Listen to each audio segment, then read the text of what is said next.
Pareho, pero ang priority natin mga bata kasi sila yung nasa period of growth and development at saka mas matataas ang antas ng binubulate sa 1-year-old to 19 years old.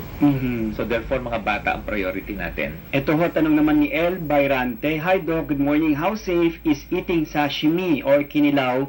And are there studies in the Philippines about cases of worm infection? Salamat po.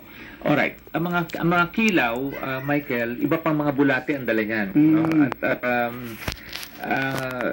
simplehan natin, ang mga kinilaw na saltwater deep sea ay mas safe.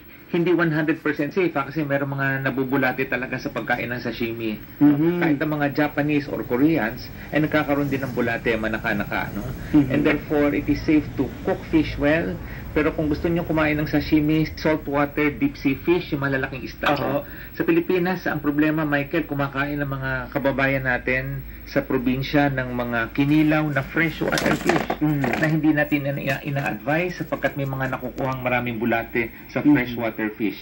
Mas madumi ang freshwater kaysa saltwater sapagkat ang freshwater ay pinakamalapit sa dumi ng tao tayo. So mataas po ang risk doon. Mataas ang risk sa freshwater fish kumpara sa deep sea saltwater fish. Okay. Si Ann Escape, good morning po, Iwas Gastos, Doc. Good morning po sa inyo. Kahit langgam may itlog na pumapasok sa katawan. Kahit langgam ba may itlog na pumapasok sa katawan? Ang langgam kasi gumagapang siya sa lupa. Okay. So dumidikit yung mga itlog sa kanyang katawan at paa at pag gumapang ang langgam sa pagkain mo, pwedeng i-transfer yung itlog sa pagkain mo. So therefore, yung mga insekto tulad ng langgam, langaw at ipis, ayaw natin yan na nakakalapit sa ating pagkain at inumin. Sapagkat dala-dala nila ang mga itlog ng bulate na nanggaling sa lupa. Ito rin nga po, sagot niya, yung garapata ng aso na itlog, nakakapasok din ba sa katawan ng tao? Alright, meron pang ibang parasito, iba pa yan, ha? Hindi roundworms, no? Ano siya, malawak ang kaalaman niya, ha? Meron pang ibang mga bulate na gagaling sa garapata. No? Pero hindi siya katulad nung pinag-uusapan natin ngayon ng pangkaraniwang bulate. Sabi ni Cinturon Gaming, pati po ba 30s pataas, bubulutahin pa rin po ba? Sabi ni Doc kanina, yes. Sabi ni Ren Vinasquez, mga seniors, pwede ba magpapurga? Pwede. Kung kinakailangan, pwede po. Safe. Si Vanji Basig, ang bulati po ba ay nagmumula po ba sa dumi ng langaw bukod sa ibang pagkain? Dumi ng tao at dumi ng hayop. Okay. Dala-dala ng langaw, ipis, at langgam. Si Teresita Atienza, kahit adult, dapat magpa-deworming kahit walang symptoms? Hindi po ina-advise sapagkat usually low risk na po sila. Mas magandang magdesisyon ang doktor or nurse kung kinakailangan purgahin ang mga matatanda na 40 years old. Okay. Si Jen Mendoza, tanong ko po kung tama po ba ang pag-inom ng Erseflora para sa bata at matatanda tuwing may lambot sa dumi? Hindi po natin kabisado kung ano yung Erseflora. Okay, Sorry po. Si Celeria Mods, bakit hindi natutunaw ang mga bulate na nasa bituka? Galing, ano? Ang ganda ng tanong niya. Initanong sa eskwelahan, tatanong natin ng mga estudyante niya. Ang galing ng mga bulate, Michael, sapagkat ang kanilang balat, yung kanilang covering ay napakakapal. Na hindi tinatabla ng asido ng ating tiyan, na tumutunaw ng ating mga kinakain kahit karne. So makakapal po ang tegumentary system ng mga bulate and therefore hindi po siya matunaw ng mga tumutunaw ng ating pagkain. Kailangan ng gamot.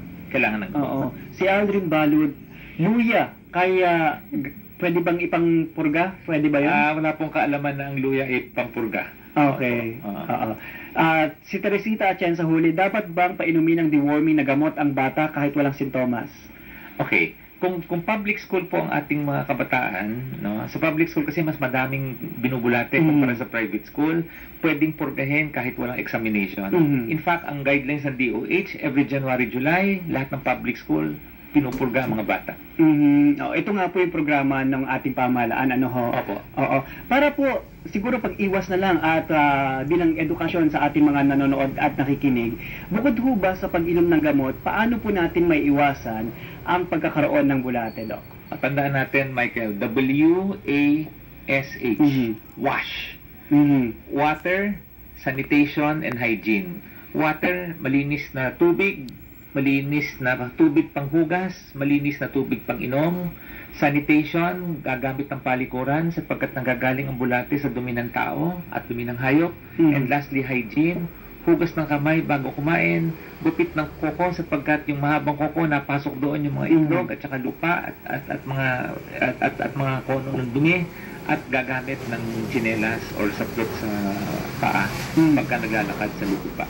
Paano niyo ho nakikitang dapat pumasok ang pamahalaan doon po sa mga katutubo ho na ito kasi yung kultura nila na sila'y nakayapak ho? Okay, very challenging yan. And in fact, kailangan ito upuan with the Department of Health, no, kasama ng ating local government units.